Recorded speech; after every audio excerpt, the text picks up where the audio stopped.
Well, hello, Tiffany. Hello, it's been a minute. It has. How are you doing? I'm all right. Yeah. Yeah, Stuff going on. Yeah. family stuff, but Yeah. yeah. Other than that, okay. Good. How about you? I'm good. I'm fine. I. It's dark in here. I'm sorry. I have like a pile of boxes just over to my right here because my roommate's moving out in 2 weeks, and I've been Oh, collecting boxes for him. So, that's right. yep. So Yeah, you that's got big changes on the horizon. yeah. I guess we should announce to folks. You probably heard, remember last season me talking about my dog Ada? Well, we got a second dog, Yeah. and he is in here under my desk watching. And Ada has brought a ball in, so you're probably going to hear them in the background. But his name is Archimedes. We call him Archie, and he is a Great Pyrenees Australian Shepherd mix, as far as we can tell. So I'm calling him. My dad said a Great Auspier, so he's a Great Auspier. Okay. So Nice. Ada is a Gerberian Shepsky, and he is a Great Auspier. So we have very specific things. Well, and that leads very nicely into what we're talking about tonight. This season, of course, season 7. Can you believe it? I know. It's wild. Welcome to Yes. season 7. Yay. Holy crap. I know. I can't believe it. But we're calling this one Joy, right? We're just going to talk about things we like. I'm putting an eco spin on it. I don't think we have to every week necessarily, but we're going over stuff that brings us joy. And Yeah. dogs. That's dogs.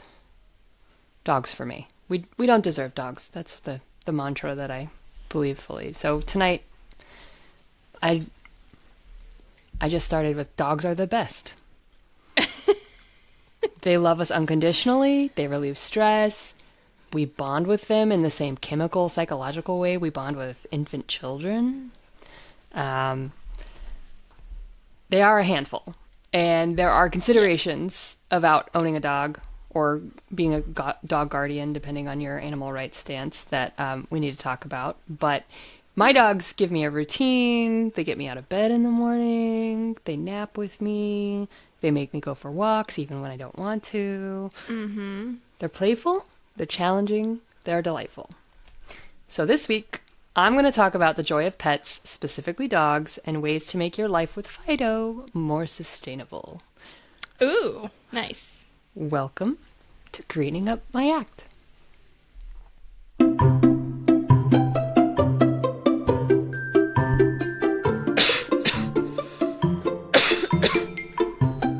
We'll have to edit out that cough. I thought I muted. No, we'll just leave it in. I love that. And us talking over this.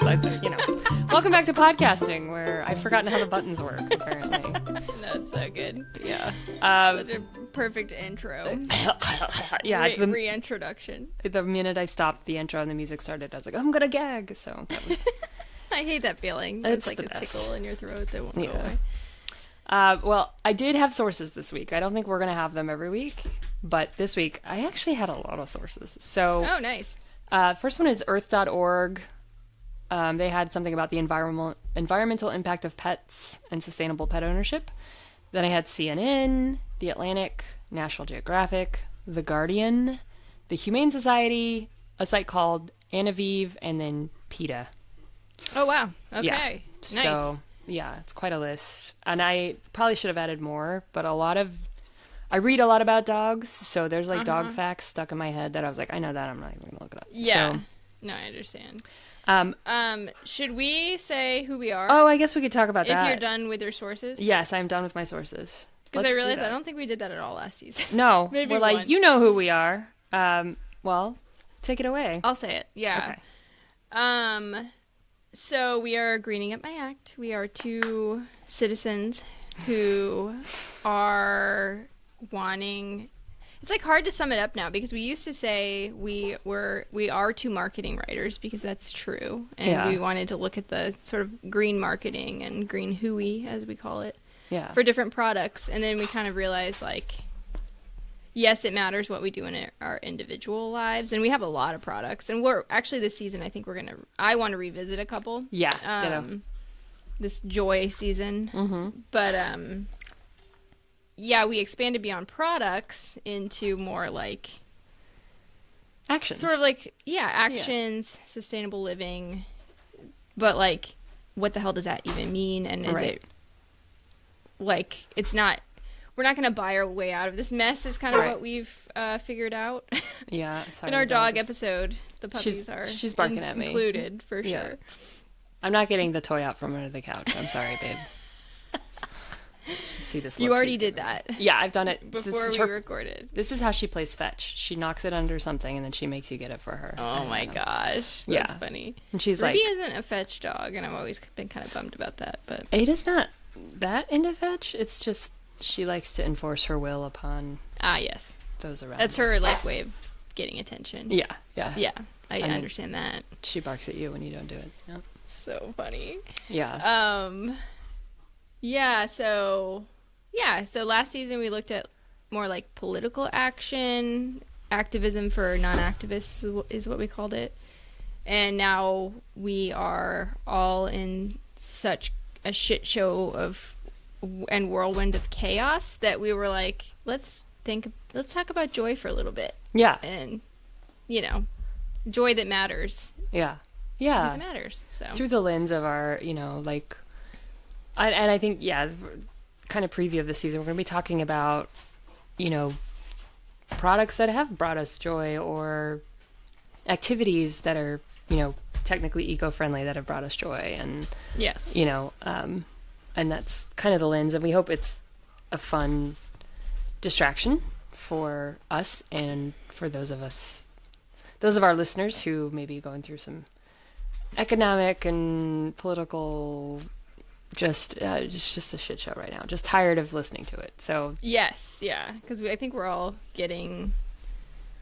need a break. Yeah, for sure. So hopefully this isn't 40. We typically do about 40 to 50 minutes of joy for your weekly listening pleasure. So yeah, there we go. Yeah.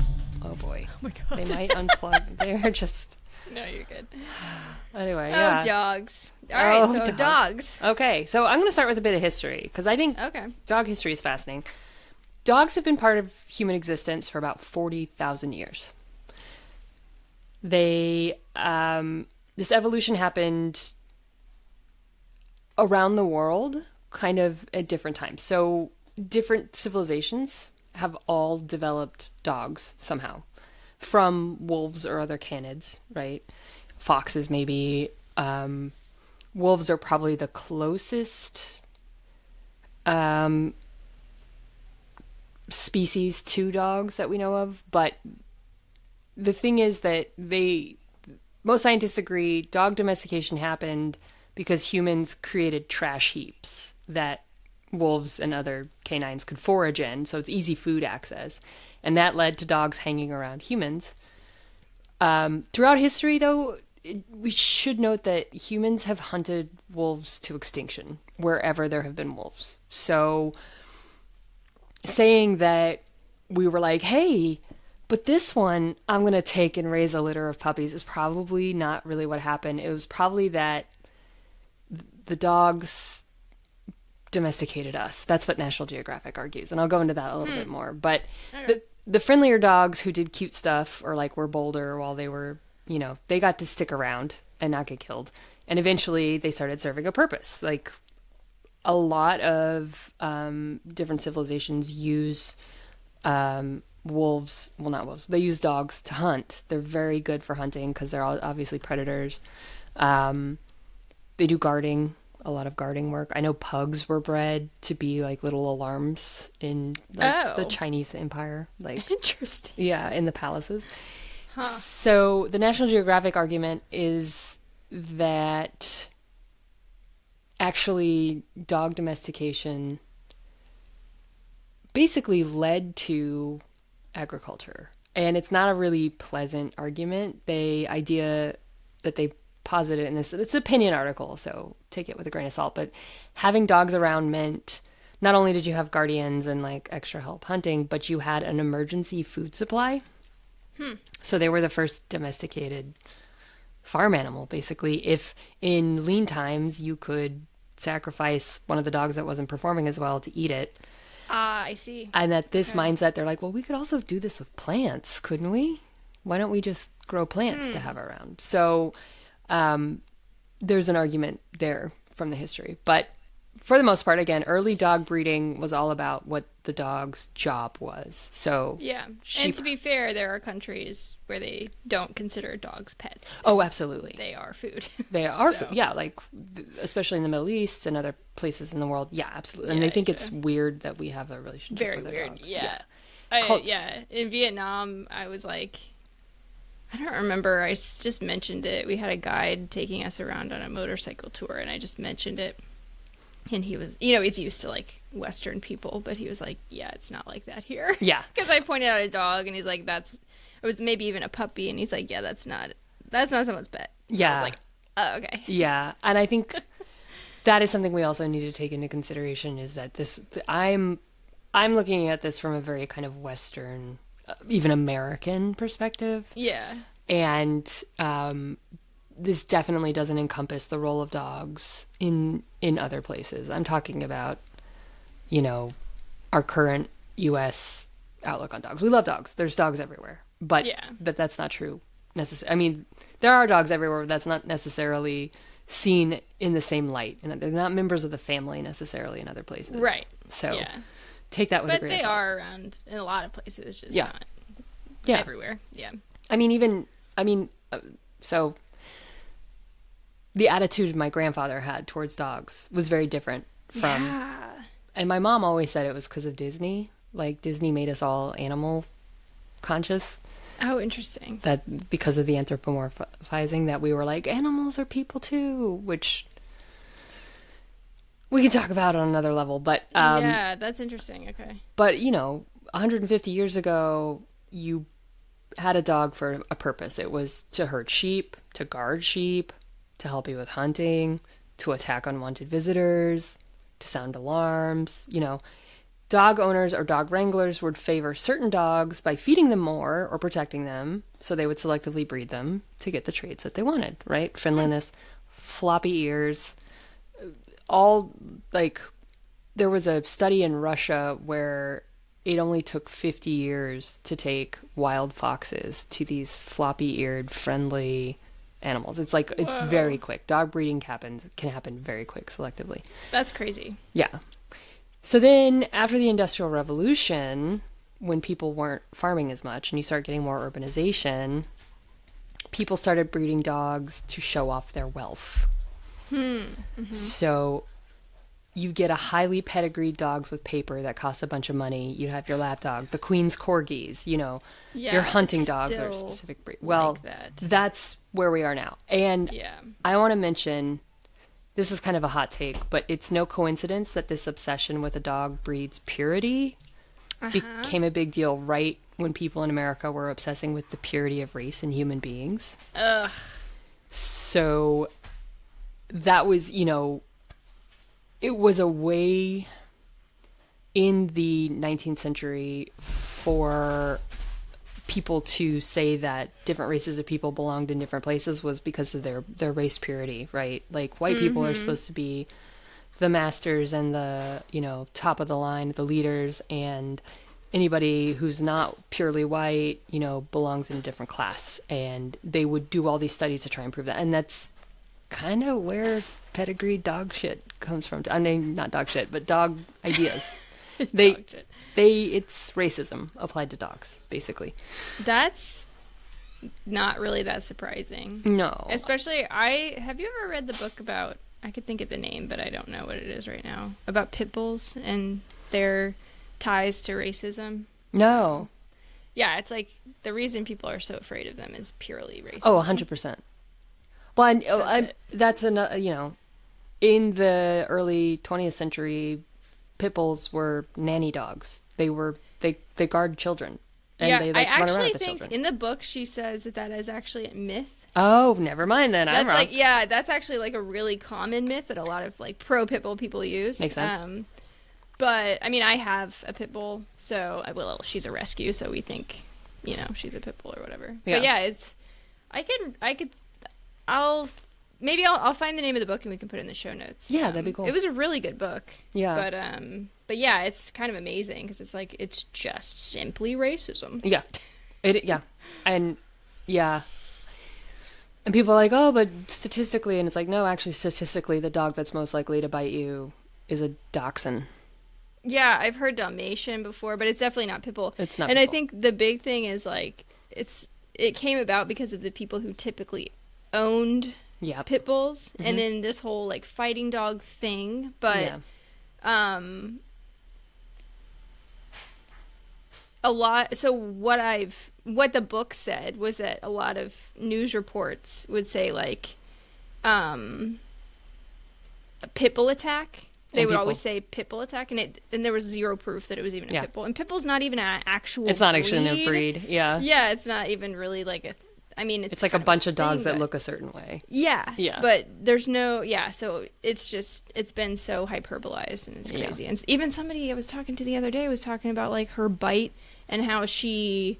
Once she bites, she doesn't let go, and I'm like, that's not true. Like, Yeah. this isn't. None of this is true. Yeah, it's so well. I know. Okay, so we're gonna get into that. So designer Fido is kind of where we are now, right? Mm-hmm. Dogs are bred, and this is the Atlantic article, which is about how dogs have reached a new level of domestication. Dogs are bred just for their looks. That's it. yeah, I mean, that's interesting. Yeah. there's some, you could say, some temperament, but it's so different on an individual level for each dog. yeah, It's just looks. right. So also, like, the myth that there's any such thing as like a purebred. What you mean when you say purebred is inbred. Okay. Yeah, actually. So you can claim certain breeds are better for X, Y, or Z, but mostly you're lying to yourself. You know, there is some instinctual drive of, some huskies have a bigger prey drive. Some, obviously border collies after 20,000 years of herding, well, 10,000 years of herding sheep. Yeah, their ancestors herded sheep, but Yeah. it's not necessarily like just this innate quality that they're all going to have, Right. Dogs have unpredictable individual personalities, and their environment shapes what they do a lot, right? Yeah. So even like if you consider the fact that when they breed service dogs, right? They take like this good service dog mates with this good service dog, and then they have a litter of puppies. Not every single one of those puppies is going to be meant to be a service dog. They select the ones that are friendlier, that come to humans quicker. Like there are purebred service dogs that didn't make it, Are bad at it. are not. Yeah. So it's not. Isn't there a documentary about like Oh, yeah. dropouts? Yes, Yeah, I think that's yeah. really a cute documentary. Actually. Yeah. So designer dogs aren't guaranteed to be friendlier, more hypoallergenic, better with kids than other dogs. They just look neat, and they cost more money, so they're still a status symbol. 100%. Yeah. Yeah. So that's kind of my hot take, is that it's just applying doggy racism for a status symbol. And I get it. Some people argue to the death that certain breeds do XYZ.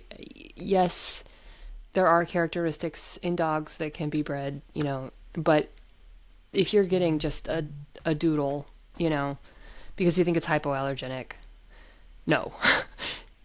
There's way too much that goes into how dogs create allergens. Like their spit, most people are allergic to their spit. They lick themselves, you're going to be allergic to them. Like Interesting. just because they have hair, rather, they might shed less, they might, but there are characteristics of dogs that people look for, but I'll get into that a little bit down the line. Anyway. Yeah. So the argument the Atlantic made is that urbanization has changed how humans interact with dogs just in the past 50 years. Like my dad, definitely all of his dogs lived outside.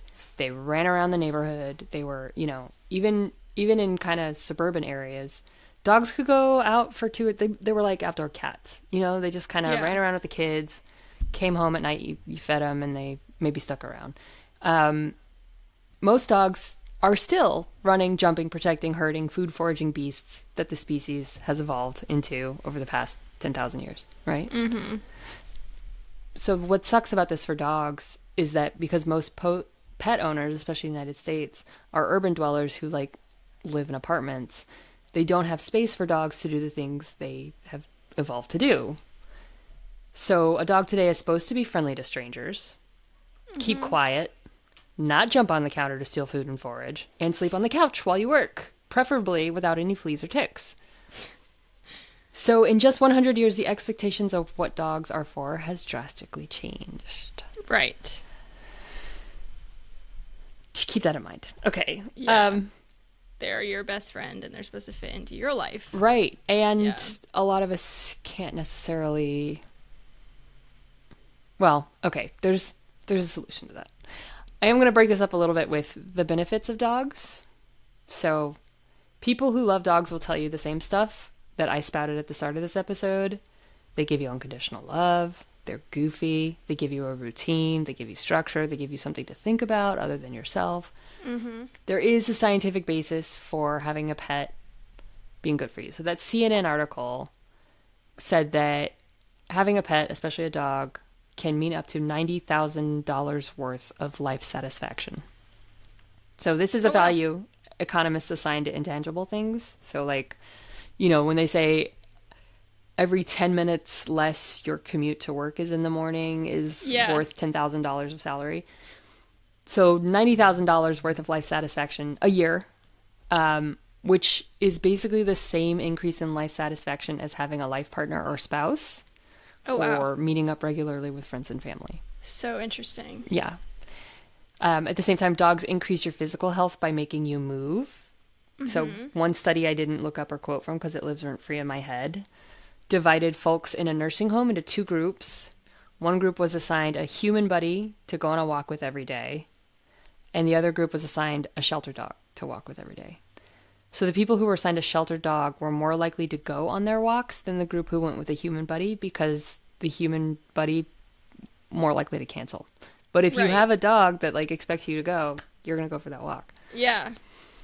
So other studies have shown that sleeping next to a dog improves your sleep quality, reduces anxiety, gives you a greater sense of security, gives you a stronger bond. I agree with all that except for the sleep quality. Sometimes. It depends on the dog, right? Yeah, Ruby is the worst. Yeah, if they snore and they fart and sometimes. She's the kind of, she's a bed hog. Yeah. So it was miserable and we're like, you got to get out of here, dog. It's just as bad as sleeping with a partner who snores or takes up the whole bed too, right? Yeah, she just she stretches and her claws just jab at you in the back. Yep. Yeah, it's bad. It's not always true, but if you can sleep with your dog. But it's true in the fact that it's very like cozy and it makes you feel just like so relaxed. Yeah. That's why we let her do it for so long. Yeah, so, the regular breathing brings you down. Like you sync your breathing with who's breathing next to you and your heart rate. So also petting a dog reduces the stress hormone cortisol in your bloodstream.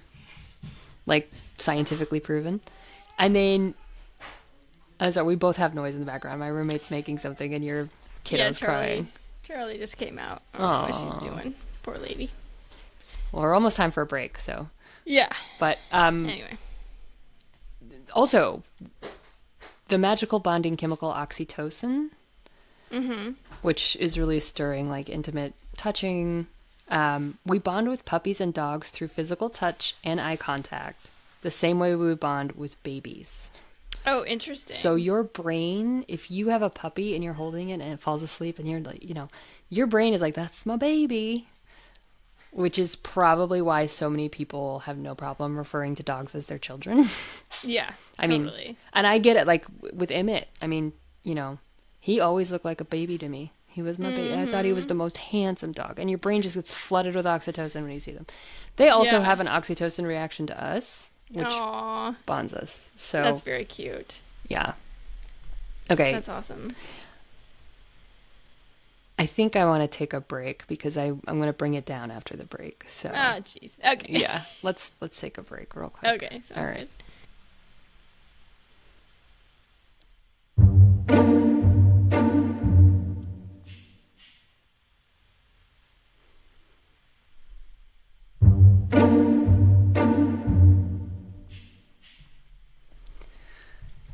Okay, so welcome back. Thank you. Yes, welcome back. We've talked about the benefits of dog ownership, etc. But now I'm gonna go into we are a sustainability focused podcast, so we're gonna talk a little bit about the greening up my act question. What impact do dogs and dog ownership have on the environment? Yeah. Okay.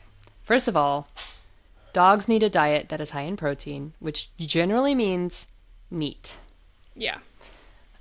We haven't covered the impact of meat eating on the environment much. Some during our food episodes we have, but we haven't talked about is veganism better for the environment, etc. According to Earth.org, our food systems contribute to 26% of global emissions, and 60% of that is due to meat consumption. So pets' portion of this is about a third. Oh, wow. So 64 million tons of carbon dioxide every year, which is equivalent to driving 13.6 million cars, is attributed to dogs and cats specifically. Everything cool? Yeah, we're all just like... Yeah, she wants to say hello to you. Oh. Hi, Charlie. Hi, Charlie. You want a hug? You want to come say hi to Kat? Oh. Okay, I'll do that. All right. Let me put another marker there. I think last time the mark didn't work for me, so hopefully it does, but we'll try. I can usually find it, yeah. Yeah. Anyway. Okay. So Earth.org notes that if all of our pets, 163 million cats and dogs in the U.S., were just their own country, they'd be ranked 5th in global meat consumption. That's insane. Yeah. I never have even thought about that. Yeah. I don't know why. I mean, yeah. The second thing is that dog poop is real bad news. Yes. Okay. Yeah. So the amount of dog and cat poop produced annually in the U.S. is comparable to the amount of trash the entire state of Massachusetts puts out a year. Oh my God. Mm-hmm. That's 5.1 million tons of poo, which would be the same amount of poo generated by 6.63 million people. So, whoa. You know, about people poop a third more than, or 2/3 more than dogs. I don't know. I can't do that math. But still, that's a lot of poop. And the worst statistic I found tonight was about 40% of dog owners don't pick up their dog poo. Oh, wow. 40%. Like, what is wrong with you people?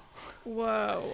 Now, the issue is dog poop isn't just gross and stinky. It spreads disease. Yeah. It's not compostable because of the bacteria and viruses in it. Mm-hmm. And even if you get fancy compostable trash bags, which we have a whole episode on debunked, that. Yeah. It has to go in the landfill, basically. Don't try to compost your dog poop, even in industrial composting. Don't do it. Oh, but you can make cat poop treats out of it. That's right. You can send it to us and we'll make cat poop treats out of it. Hopefully everybody knows that was an April Fool's. That was, if you heard that episode. If you go back to April 1st this year, that was our April Fool's Day joke. But yeah. What did you call it? Greening up my yard. That's by greening up my act. Cleaning up my yard by greening up my act. Yeah. Okay.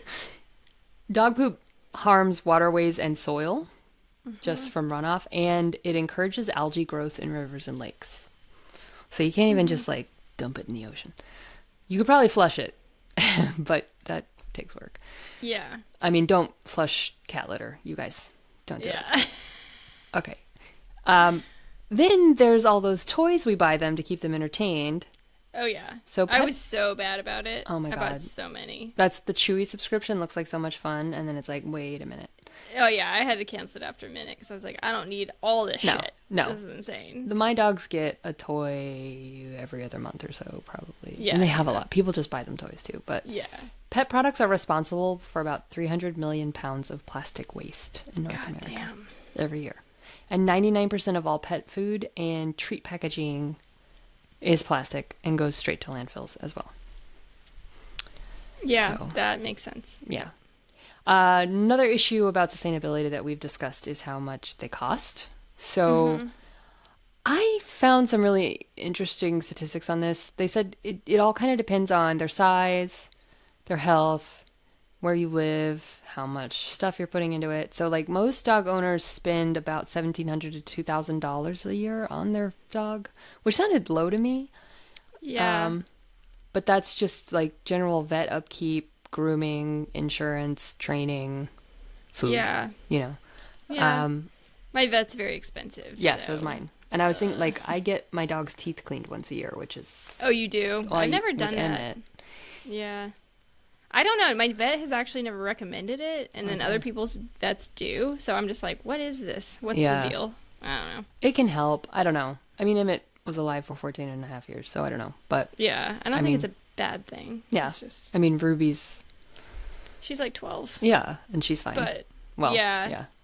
They did say something about ginger, but that's the weird thing. They're like, she's got like low levels of gingivitis or something, but then they never said, oh, you should clean them. And they're pretty, it's a good vet. It's not like they're, negligent. So I don't know. Yeah. Well, dog, like, hard chewing on stuff cleans their teeth for them. Yeah, that's what I've heard. Yeah. And again, it can depend on, like, apparently Great Pyrenees have some enzyme in their spit that, like, can stain and probably cause all kinds of issues with it. So Oh, interesting. depends on what characteristics they have too.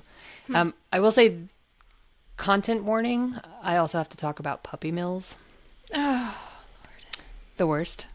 So a puppy mill is a quote-unquote breeder who maximizes profit over health and well-being of dogs. They tend to have large amounts of dogs that just breed. That's all they do.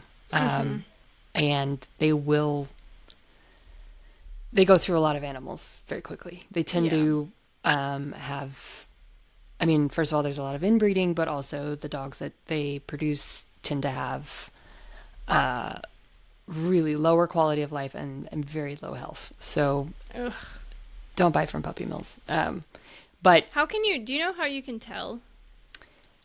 Is it like at a pet store? the pet stores are one thing. I mean, the best thing is just don't buy from breeders.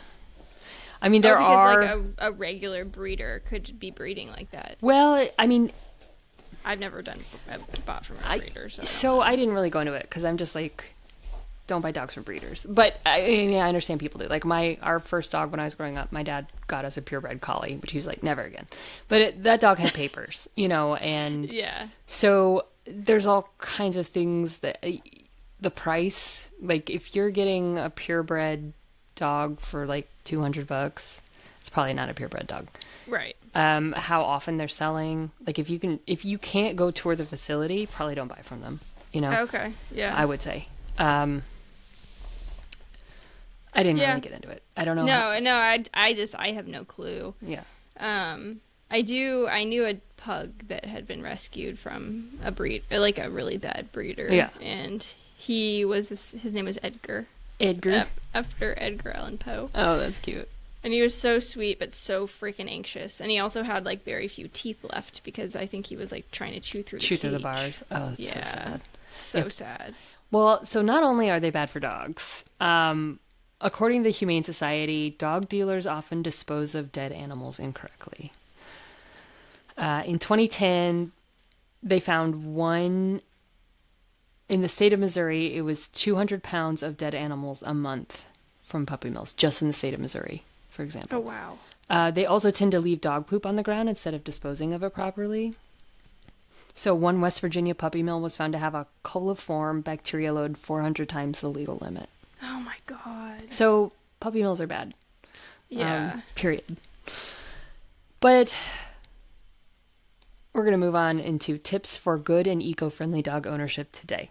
So Here's the bright side. Okay. When it comes to responsible dog ownership today, there are two things that you probably hear all the time. Number one, adopt, don't shop. And number two, spay and neuter. So I'm going to get on a damn soapbox.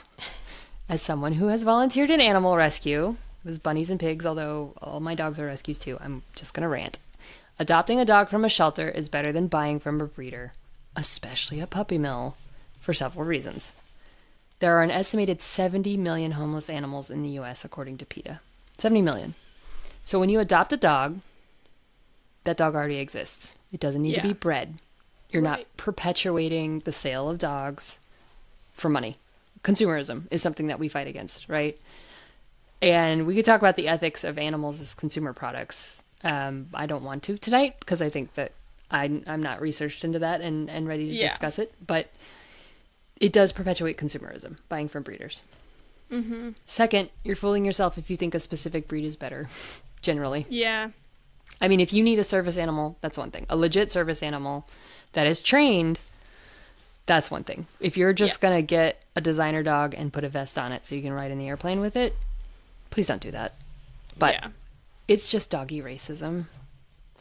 Mutts live longer and they have fewer health or behavioral problems than inbred dogs. And that's all most purebred dogs is inbred. For the average urban dog owner, a purebred dog is not necessary. It is just a status symbol. Yeah. Okay, if you are dead set on getting a specific breed for whatever reason, there are usually rescues that focus on those breeds. Yeah. Don't go to a friggin' puppy mill. Mm-hmm. Don't go on Craigslist. Look at your local shelter or find a rescue organization. Like, I know there's lap dogs of New Mexico. There's people who just specialize in Labrador retrievers. Or people who specialize in poodles. Doodles. Oh, yeah. They're all over the place. Because there's so many puppy mills and things. There was a huge doodle... I'm sorry, slamming things around. There was a huge, like, doodle hoarding and puppy mill case here in Texas. Like, 2 months ago. They had, like, 300 doodles. And doodles are generally... I think it's golden retrievers mixed with poodles. They're called golden doodles. And for the record, the guy who came up with that breed says it was the worst thing he's ever done. Why? Well, he originally was like, okay, these are like poodles are extremely smart and golden retrievers are extremely friendly. And he said because it just turned into a designer dog breed. That's unethically inbred and like he meant for golden doodles to be specifically bred as service dogs for people who really need them to perform tasks in their household. Okay, so that makes sense. And now they're just everything's a doodle. There's Bernie doodles. There's everything's a doodle, and it's not great for dogs. It's not great for people. Is that a purebred at that point? That's like so many. Well, again, different. No. I mean, the idea that there's every single dog breed we have has been mixed from characteristics of other dogs. Like, if they're recognized by the AKC, it's probably because there's some purity in the line for 100 years or whatever. But no, all dogs are a mix of something from generations, Again, it can take 50 years to get a dog to look a certain way with certain characteristics. So it's not like... This is my Irish wolfhound he's got a 40,000-year-old lineage. Like, no. Right. It doesn't. It's straight from a wolf. Yes. No. That's not how it works. So, dogs, it's much less expensive to adopt a dog, and they desperately need homes. So... Ruby was free. Yeah. I know. Because she had been there for like a month, and... she was also like a mama dog, so she had really saggy boobies. Yeah, so nobody wanted, Yeah, nobody wanted her, and she was the sweetest, silliest, goofiest little thing there, and we were brave enough to... But yeah, they were like, it was originally going to be $200, and they're like, she's on special. Yeah, the weekend after we adopted Archie was $100, which I still think is like, that's pretty low. I mean, it's prohibitively expensive for a lot of people. There's a reason for that too, which I'll get into. But like they had a fire sale basically. They're like all large dogs are free like this past weekend because the shelter's completely full because everyone's returning their dogs after COVID. So. Oh wow. Okay. But like you said, adopting an older dog from a shelter gives you the opportunity to see their personality before you bring them home. Puppies are great, yes. But you don't know what a dog is going to be like when they're a puppy until they're like 2 years old. So if you want a designer dog for specific characteristics, it's highly likely you'll find a dog at the shelter that exhibits those traits at 2 years old.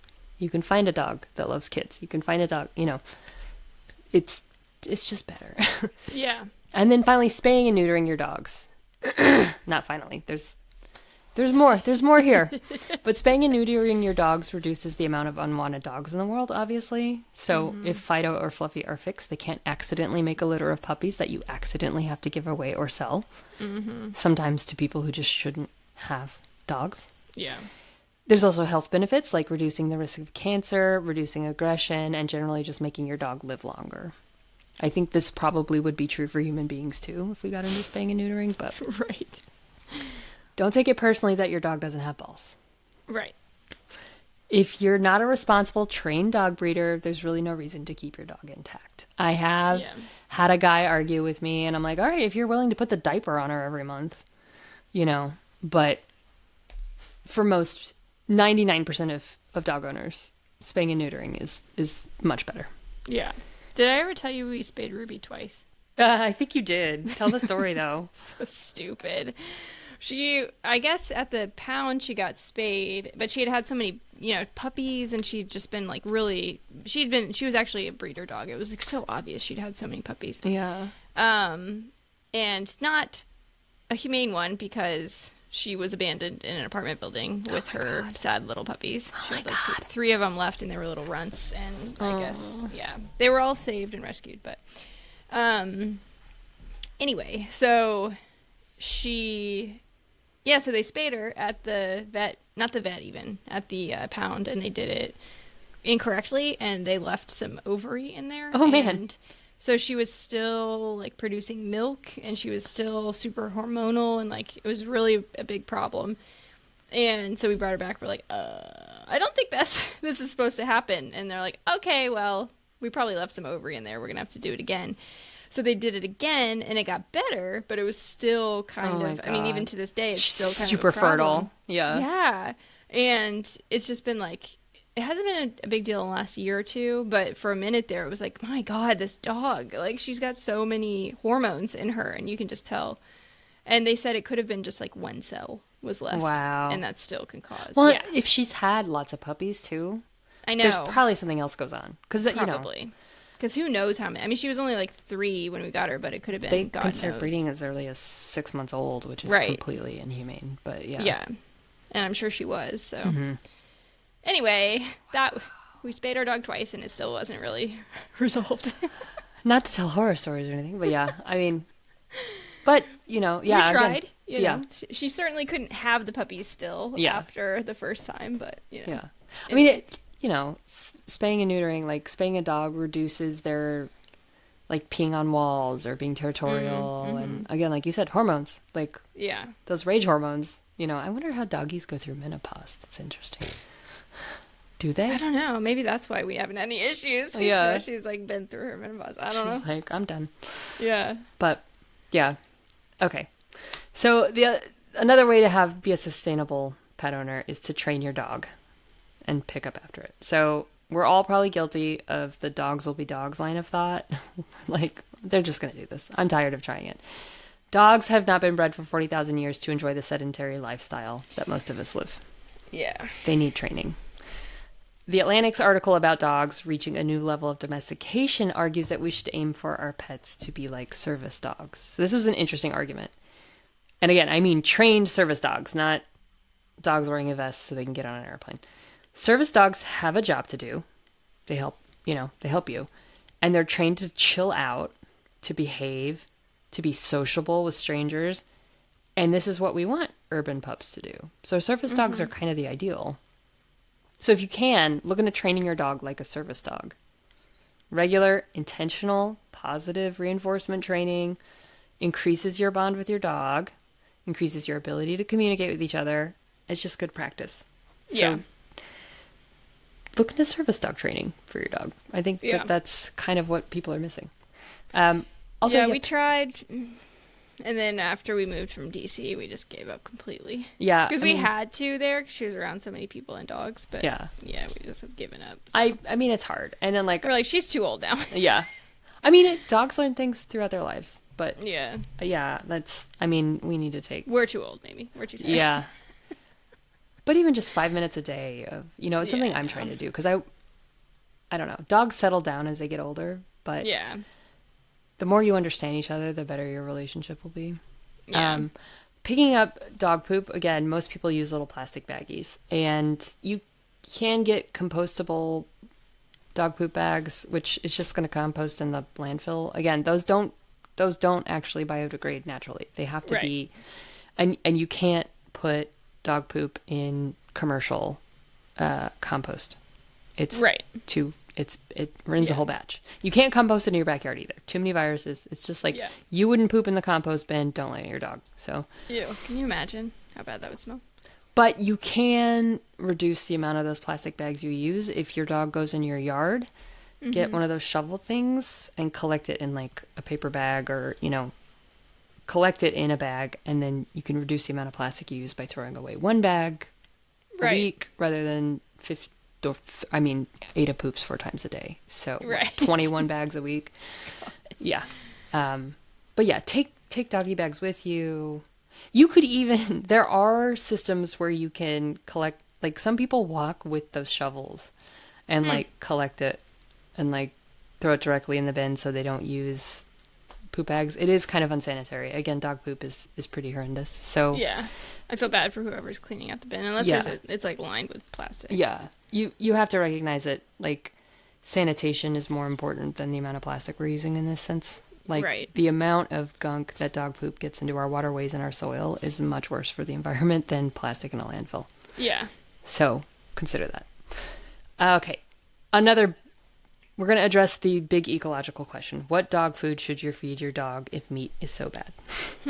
The Guardian went through a long list of things you can do to reduce your dog's ecological impact on the world through their food, and I just did a bullet list. So the big takeaway is kibble is more sustainable than wet food or raw food. Wet food causes 8 times more climate heating emissions during its production. Interesting. So, also, kibble cleans their teeth, etc. Measure your dog's food to reduce waste and the risk of obesity. A lot of dogs in the United States are overweight because we overfeed them. Totally. So feeding them less, don't starve your dog, obviously. But look up how much food they're supposed to be getting, monitor their weight, reduce the amount of food you give them. Yeah. Avoid food that uses red meat products.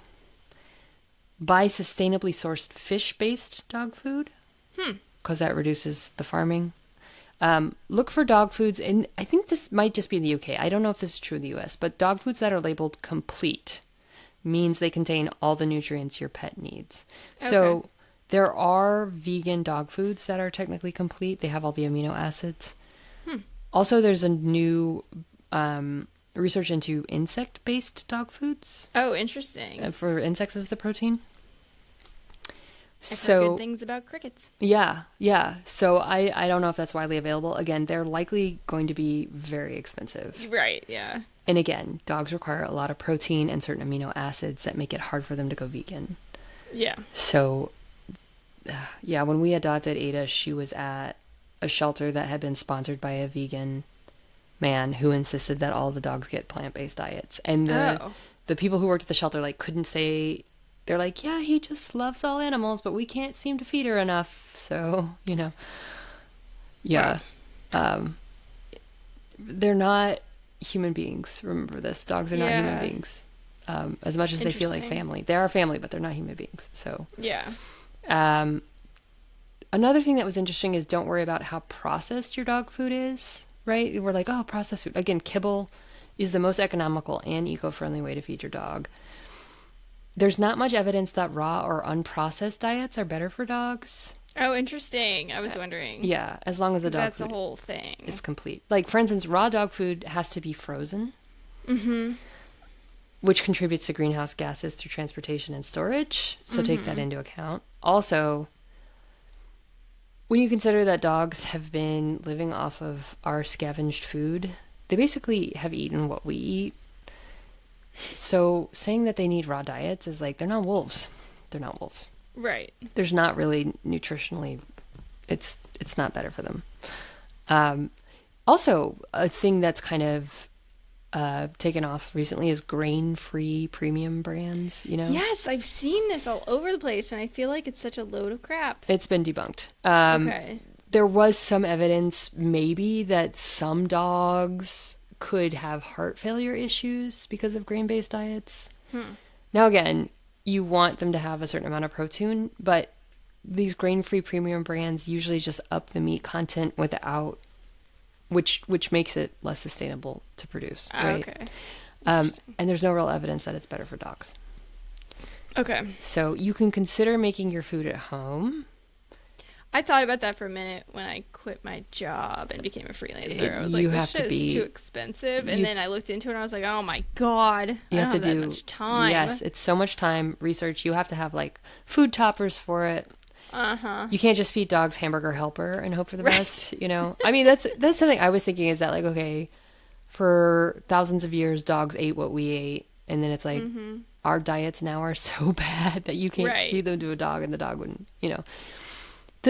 the bottom line was buy the best dog food you can afford that your Yeah. dog will eat based on their nutritional needs.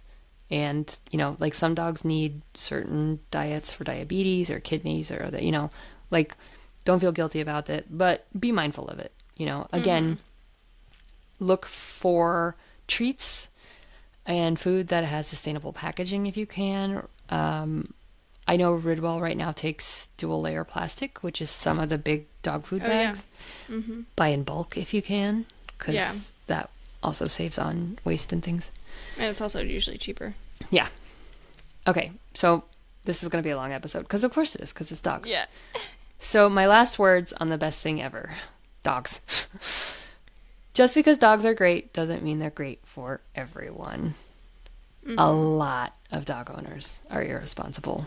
Yes. Not just in picking up their dog poo, but in treating animals humanely. People are really bad to animals. It's horrifying. One of the reasons pet rescues really hate free animals is because people who take a pet in for free often don't have the resources to take care of that animal. Oh, okay. So that makes sense. it's Yeah. kind of classist, but if you're not willing to spend $50 on a dog, are you gonna take care of it? Is it just there for you to murder? Or, I mean, people sexually abuse animals. It's so horrifying. Oh. Yeah. People will just take in a fluffy animal without doing any research on what it means to give it a good life. There's neglect, but there's also literally people are very abusive to animals because the animals can't talk back. They can't call the Right. police. It's So horrible. just be honest with yourself.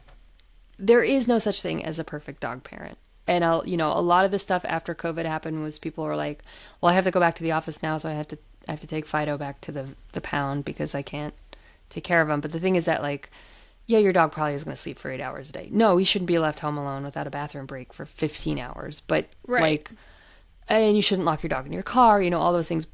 The dog can stay home for 8 hours, or hire a dog walker at lunch. Something Yeah. like that. But be honest. If you really don't have the time or the money to commit, if you can't take the dog for, they say, 2 20-minute walks a day, the right dog food for your dog, or the commitment to training and entertaining a dog, just don't get one. A Right. much better and more sustainable thing to do is volunteer at a shelter so you get Right. to see lots of dogs and help take care of them. Like, be really honest. Yeah. But again, there's no such thing as a perfect dog parent, so don't beat yourself up if you have to go to the office. Right. There are solutions out there. Yeah, I remember somebody, right when we got Ruby, somebody was saying, like, "Oh, how could you get that dog in an apartment? Dogs like that, then that size, need a field to run around in." And I was like, well, okay, it's either that or she's in the shelter. There's no Yeah. field. No, There's not a field coming for her. that's the thing. And to some extent, dogs, yeah, like, again, we've domesticated dogs past that point. Right. It would be cool if all dogs could just live outside and run on a farm. I mean, Yeah, of course. except then who's cleaning up their dog poop? Right. There's positives, and dogs want to be with you. They want a family. It would be also awesome if dogs could all have a companion dog, somebody who speaks their language that they get along with. They do. Most pets do better with a companion.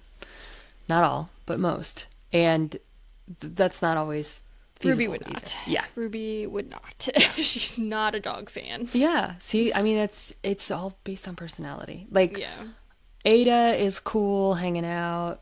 She'd rather we be home all day with her, and we don't leave her alone. I mean, our dogs are so freaking spoiled. Archie has severe separation anxiety. Yeah. And the last two people who adopted him, even though and here he comes, he heard his name. Hey, Bubba, you want to come up here? No? Okay. Even though he's a gentle giant, he's totally chill.